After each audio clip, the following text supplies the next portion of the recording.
ससुराल में पहले दिन बहू ने दिखाया अपना असली रूप। यूं तो ससुराल में बहू के पहले दिन बहू के लिए होने वाली रस्में हम सभी जानते हैं, मगर क्या हो जब बहू के लिए बनाई गई पहले दिन की रस्मों की दशा उल्टी पड़ जाए।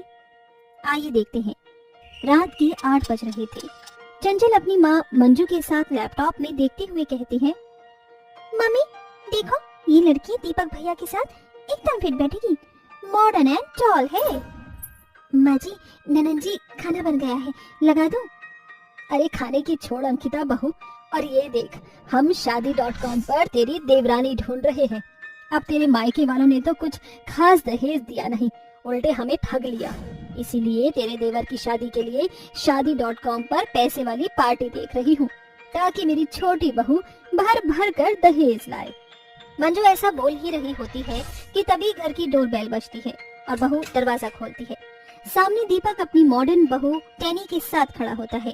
तभी मंजू कहती है, अरे दीपक, ये लड़की कौन है? माँ, ये टैनी है, मेरी पत्नी और इस घर की बहू। क्या तूने शादी कर ली और मुझे बताया भी नहीं? मैं नहीं मानती इस शादी को। ठीक है, मत मानिए, मगर वो कहावत तो आपने सुनी होगी ना मामी जी, जब मियाँ बीबी राजी तो क्या करेगा काजी। मुझे सब पता है, इस डायर ने ही मेरे लाल को बहलाया फुसलाया होगा। मैं तुझे हरगिज़ अपनी बहू नहीं मानूंगी। मत मानिए, मगर लीगली मैं आपके लाल की पत्नी हूँ। अब जल्दी से मेरा गृह प्रवेश कराइए, भाई बहू आई है। सास गैरमन से बहू का गृह प्रवेश कराती है, जिसके बाद बहू कमरे में चली जाती है और चंचल कहती है, मम्मी देखा आपने, ये नई भाभी तो बड़ी घमंडी है। तू चिंता मत कर चंचल बेटी, कल बहुरानी का ससुराल में पहला दिन है। मैंने भी इसकी अकड़ न तोड़ी तो मेरा नाम भी मंजू नहीं। जैसे तैसे रात ढलती है और सुबह होती है और बनवारी मंजू से कहता है, अरे भाग्यवान, सुबह के 10 बज गए। अरे डेयरी वालों के पास क्या दूध का हड़ताल हो गया है? अब तक चाय क्यों नहीं मिली मुझे? बनवारी जी, बहुरानी को होश ही नहीं कि आज उसका ससुराल में पहला दिन है। ससुराल के पहले दिन ही असली रंग दिखा रही है। बहुरानी, अरे ओ बहुरानी। आवाज सुनकर टैनी अंगड़ाई लेते हुए वहाँ आती है। क्या बात है मम्मी जी, क्यों सुबह सुबह पूरे घर को मछली बाजार बना रखा है? अरे ओ नहीं बहू, ये क्या तरीका है अपने ससुराल वालों से बात करने का? हाँ, कायदे में रहकर बात करो, कायदे में रहोगी तो फायदे में रहोगी। दीपक, दीपक, जल्दी से बाहर आओ। क्या हुआ मेरी प्यारी बेबी? पति देव, अपने पिताजी को कह दो कि मुझसे ना औकात में रहकर बात करें। आपने सुन लिया ना पिताजी? अरे नकारे, इस दिन के लिए पैदा किया था तुझे, जो जोरू का गुलाम बन जाए। आपसे ही सीखा है पिताजी, माँ के सामने आपकी भी कहाँ चलती है।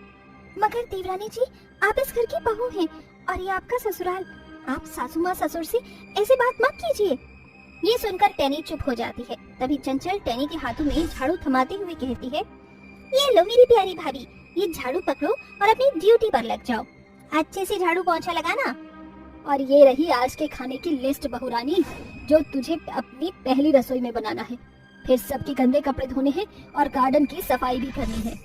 क्या बात है, मेरे ससुराल वाले तो बहू को कांताबाई बनाने की पूरी तैयारी में हैं, मगर मैं भी कोई अनाड़ी नहीं लगती। अब मुझे अपना असली रंग दिखाना ही पड़ेगा।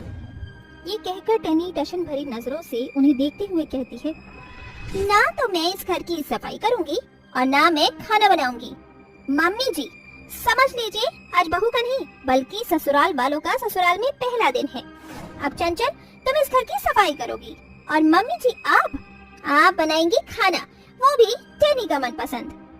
देखो तो जरा, ये बहू तो ससुराल के पहले दिन ही रंग दिखा रही है।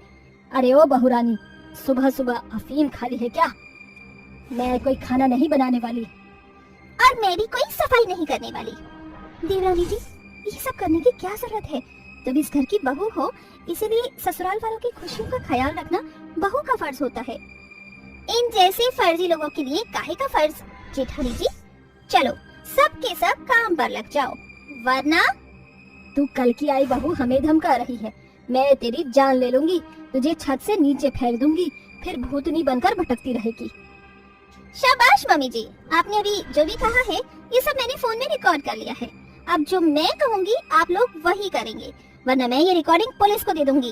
फिर ससुराल वाले गोइंग जेल एंड सासू माँ चक्की पीसिंग एंड ससुर जी पत्थर तोड़ेंगे। नहीं नहीं बहू, तू ऐसा कुछ मत करना, हम सब कुछ करेंगे। टेनी आराम से सोफे पर ऐश फरमाती हुई अपने ससुराल वालों से काम करवाती है।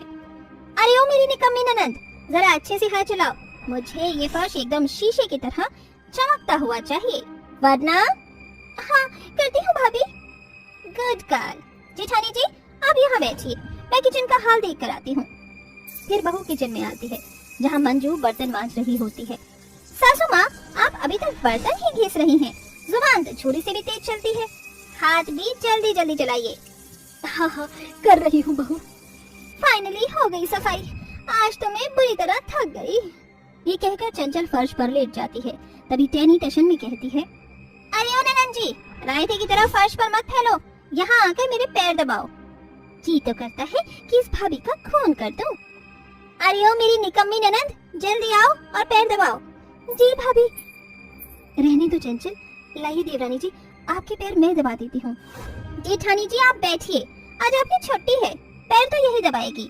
अरे ओ सासू माँ, खाना बना के नहीं? बस लाई बहू रानी। सर से लेकर पाँव तक पसीने से तर बेचारी सास मेज पर खाना लगाती है। सासू माँ, ये कैसा वाहियात खाना बनाया है? ये कच्ची पक्की रोटियाँ कौन खाता है ये? और ऐसे बनते हैं छोले? ऐसे खाने में तो कुत्ता भी मुंह न मारे। जाइए, जाकर मेरे लिए दूसरा खाना बनाइए। बहू, मैंने मेहनत से ये खाना बनाया है, अभी के लिए खा ले। मामी जी, मैं ये खाना नहीं खाऊंगी, मेरे लिए दूसरा खाना बना कर लाइए। ससुर जी, मैंने आपको गार्डन के पेड़ काटने छाटने को कहा था, वो हो गया? हाँ बहू, मैंने पूरे गार्डन की हजामत कर दी है। शाबाश ससुर जी, अब ये लीजिए पैसे और बाजार जाकर शाम के लिए सब्जी ले आइए। और चंचल, तुम ये गंदे कपड़े लेकर जाओ और इन्हें मल मल कर अच्छे से धोना। मगर भाभी, मुझे कपड़े धोना नहीं आता। दिन भर मेकअप करके चेहरा चमकाना और स्नैपचैट पर टेढ़े मेढ़े मुंह बनाकर सेल्फी खींचने खूब आते हैं। तुम्हें बस घर के काम नहीं होते, चुपचाप जाकर कपड़े धो। इस तरह ससुराल के पहले दिन में बहू एक के बाद एक करके अपने ससुराल वालों को तंग करती है, जिससे सभी की हालत पतली हो जाती है। बेचारी मेरी सासू माँ ससुराल के पहले दिन में मुझे परेशान करने चली थी, मगर टैनी भी टेढ़ी खीर है। मामी जी, मामी जी, अरे ओ मेरे ससुर जी की श्रीमती, अरे ओ मंजू देवी, कहाँ हो? अरे अब क्या हुआ बहू, क्यों चिल्ला रही है?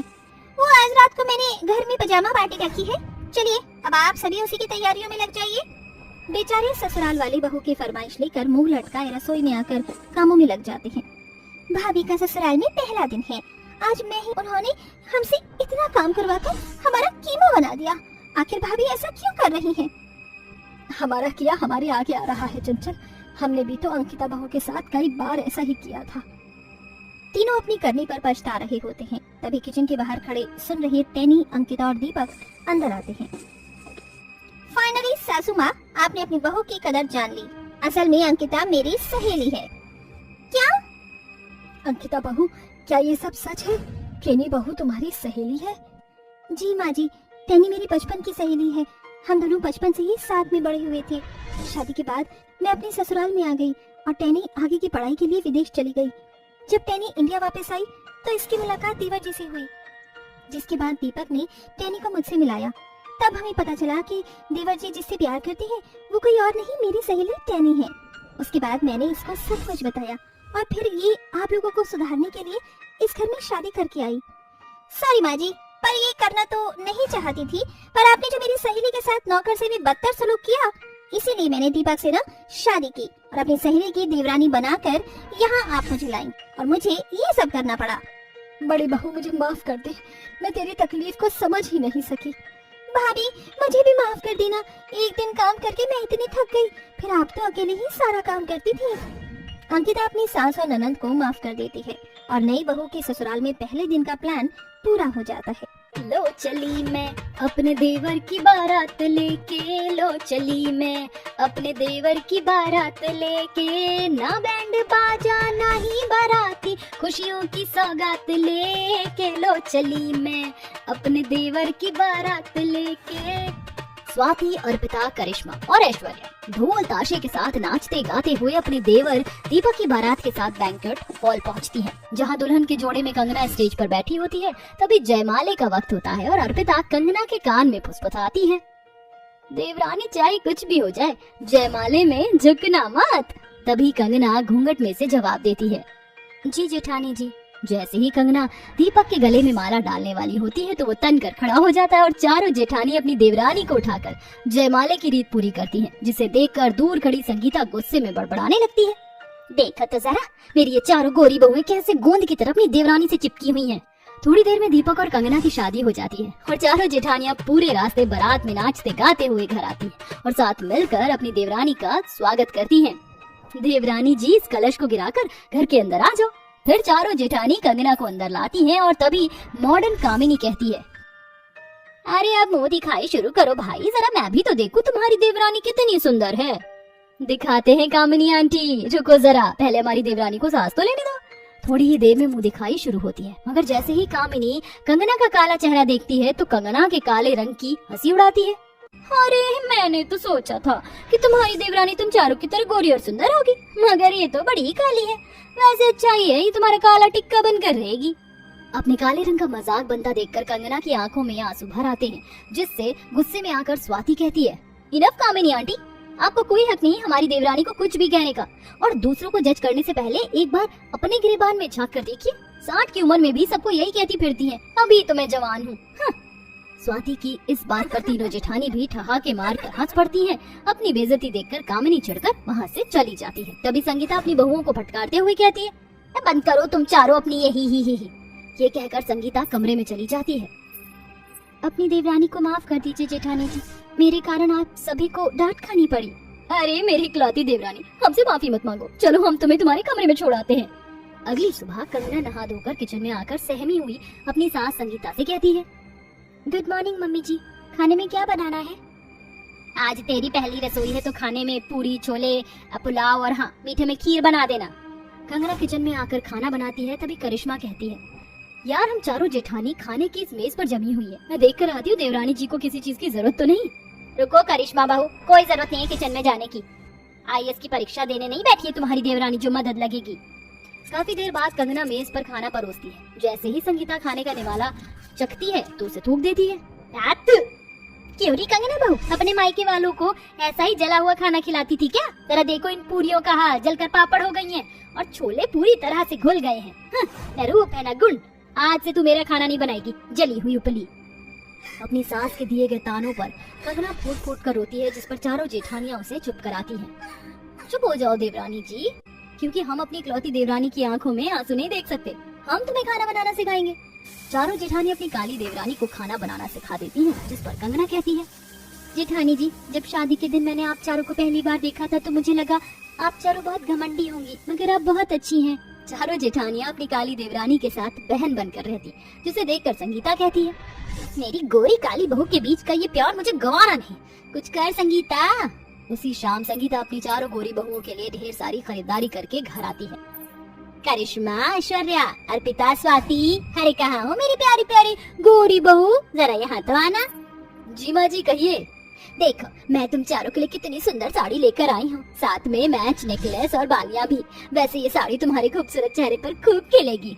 माँ जी, आप हम चारों के लिए इतना सब कुछ लाई है, हमारी देवरानी के लिए कुछ नहीं लाई? अरे तुम अपनी पुरानी साड़ी अपनी देवरानी को दे देना। वैसे भी एक तो वो इतनी भद्दी दिखती है और ऊपर से इतनी काली है कि लाख की चीज भी उस पर खाक लगती है। माँ जी, हमारी देवरानी के इतने बुरे दिन नहीं आए कि वो हमारी उतरन पहने। कंगना, कंगना, जरा यहाँ तो आना। जी जेठानी जी। ये तुम्हारे लिए, और ये भी, इतनी सारी साड़ियाँ। देवरानी जी, अब तुम चार जेठानी की इकलौती देवरानी हो, इसलिए ये साड़ी हमारा प्यार समझकर रख लो। ऐसे ही समय गुजरता है। एक दिन कामिनी संगीता के घर आती है। कैसे हो संगीता? वैसे तुम्हारे हाव भाव तो बता रहे अपनी काली बहू से बिल्कुल भी खुश नहीं हो। मेरी बेटी रीटा तुम्हारे बेटे को कितना चाहती थी। बिल्कुल ठीक कहा कामिनी, मेरा मतलब कामिनी आंटी, रीटा ने कोशिश तो बहुत की थी, मगर देवर जी ने उसे घास ही नहीं डाली। सच कहती हूँ संगीता, तुम्हारी ये चारों बहुएं बहुत ही घमंडी हैं, ये जरा सिखाओ कुछ। संगीता गुस्से में कंगना को घूरती हुई वहाँ से चली जाती है। फिर एक सुबह संगीता सीढ़ियों से फिसलकर गिर जाती है। माँ मेरी कमर। माँ जी अब ठीक तो है? गिरने के कारण संगीता की कमर में गहरी चोट आती है। उस वक्त कंगना दिन रात अपनी भूख प्यास भूलकर सास की सेवा में लगी रहती है। माँ जी दवाई खा लीजिए। संगीता अपनी करनी पर पछताती हुई कहती है। मुझे माफ कर देना, मैं तुझे हमेशा तेरे काले रंग के लिए कोसती रही और हमेशा तेरी बेकदरी की, मगर तेरे दिल में कभी झांक कर देख ही नहीं पाई कि तू कितनी अच्छी है। ये कहकर संगीता कंगना को गले से लगा लेती है, जिस पर चारों जेठानी ताली बजाकर कहती हैं, ये हुई ना बात माँ जी, देर से ही सही आपको हमारी इकलौती देवरानी की कदर समझ में आ गई कि वो दिल की कितनी अच्छी है। कंगना अपने आदर्श गुणों से अपनी सास के दिल में जगह बना लेती है। फिर एक दिन करिश्मा, ऐश्वर्या, अर्पिता और स्वाति पार्टी में जाते हुए कहती है, देवरानी जी हम चारों पार्टी में जा रही हैं, आप भी हमारे साथ चलो ना। मगर जेठानी जी मैं वहाँ जाकर क्या करूँगी, वहाँ तो सुंदर सुंदर लोग होंगे और मैं इतनी काली हूँ, फिर मुझे आप चारों की तरह मेकअप करना भी नहीं आता। मैं नहीं चाहती कि मेरी वजह से आप चारों की बेइज्जती हो, मैं यही ठीक हूँ। ऐसा कहते हुए काली देवरानी की आंखों से दुख के आंसू डबडबा जाते हैं, जिस पर करिश्मा कहती है, देवरानी जी चलो हमारे साथ। करिश्मा कंगना को अपने कमरे में लेकर आती है, जिसके बाद चारों जेठानी मिलकर अपनी काली देवरानी का फेशियल ब्लीच करके उसका बहुत ही सुंदर मेकओवर करती हैं, जिसमें करिश्मा और ऐश्वर्या उसके बाल बनाती है, तो वहीं स्वाति और अर्पिता उसका सुंदर सा मेकअप करती हैं। देवरानी जी जरा नजर उठाकर खुद को शीशे में तो देखो। जैसे ही कंगना अपना बदला हुआ चेहरा शीशे में देखती है तो वो खुद को इतना सुंदर देखकर बहुत खुश होती है। क्या मैं सचमुच में इतनी सुंदर हूँ? अरे हमारी प्यारी इकलौती देवरानी तो हमारे लिए पहले भी उतनी ही सुंदर थी और आज भी है। हम चारों चाहते तो पहले ही तुम्हारा मेकओवर कर देते, मगर कहीं तुम्हें ये ना लगे कि हम तुम्हें बदल रही हैं, इसलिए बस हम समय का इंतजार कर रहे थे। फिर चारों जेठानी कंगना को बाहर लाती हैं, तभी कामिनी वहाँ आ जाती है और कहती है, अरे ये चांद का टुकड़ा कौन है भाई? ये हमारी इकलौती देवरानी है कामिनी आंटी। क्या हुआ? 440 वोल्ट का झटका लगा? कान खोलकर सुन ले कामिनी, मेरी पांचों बहुएं मेरे घर की लक्ष्मी हैं, और एक बात, आज के बाद मेरा घर तोड़ने मत आना। संगीता की बात कामिनी के मुंह पर करारे थप्पड़ के जैसे लगती है और वो वहाँ से चुपचाप चली जाती है। तो वहीं कंगना अपनी चारों जेठानियों को बहन से बढ़कर जगा देती है और उनके साथ खुशी से रहती है।